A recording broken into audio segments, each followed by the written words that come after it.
actually phrase a blog? How would you write? I think people have different writing styles.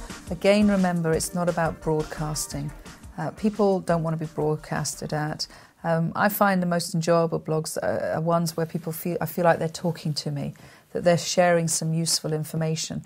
It's not too long, and they know when to stop rambling.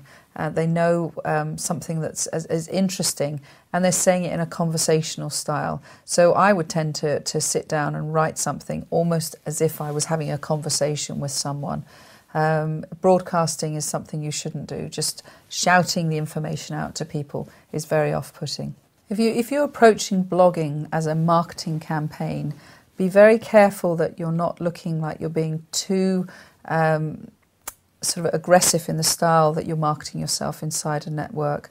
I know people who, when I look at their blogs, they're almost listing the blogs as numbers, and they've obviously created some series, a campaign around it.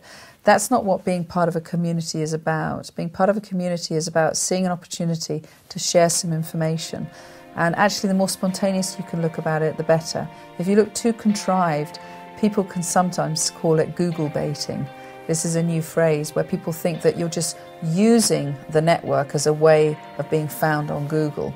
Now, that might be a great byproduct for being a blogger, but it shouldn't be the main reason for blogging. You might be very clever at planning 6 weeks of blogs and knowing that you're always going to put them up on a Tuesday morning, but make sure that they don't seem too contrived in the way that you do it.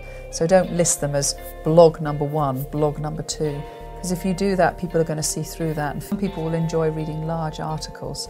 But for me, a really successful blog is one that's fairly short, takes about a minute to read, encourages me to comment back and give some thoughts on the subject that they're talking about, and really shares a little bit of information that could have quite a bit of impact on that business person, and ultimately is giving something to me, is giving me a skill or a thought for the day that's going to make a difference to the way that I'm conducting my business or the people I'm connecting with.